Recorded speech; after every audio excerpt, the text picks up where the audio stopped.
निवांत बसून मोबाईल बघत बसले आणि नंतर माझ्यासोबत असं काय होईल मला वाटलं पण नव्हतं.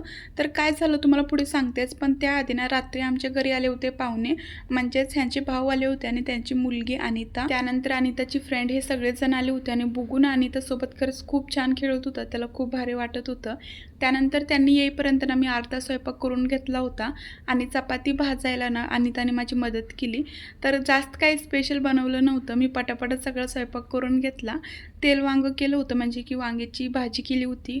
वरण भात, पापड, चपाती असं सिंपलच जेवण होतं. पण जेवण सगळ्यांनाच खूप जास्त आवडलं. त्यानंतर 10:30 वाजेपर्यंत सगळे गेले. त्यानंतर सगळं आवरून घेतलं आणि फक्त भांडी घासायची होती. सो मग म्हणले की चला थोडा वेळ फोन बघते आणि 11 वाजेपर्यंत फोन बघत बसले. त्यानंतर बघते काय पाणीच येत नव्हतं. ग्रुपला मेसेज केला होता पण यांनी मला सांगितलंच नाही की 11 वाजता पाणी जाणार आहे. तसं तर रोज पाणी जात नाही आणि जायचं असेल तर ग्रुपला मेसेज टाकतात आणि सकाळी मला एवढं काम पडलं.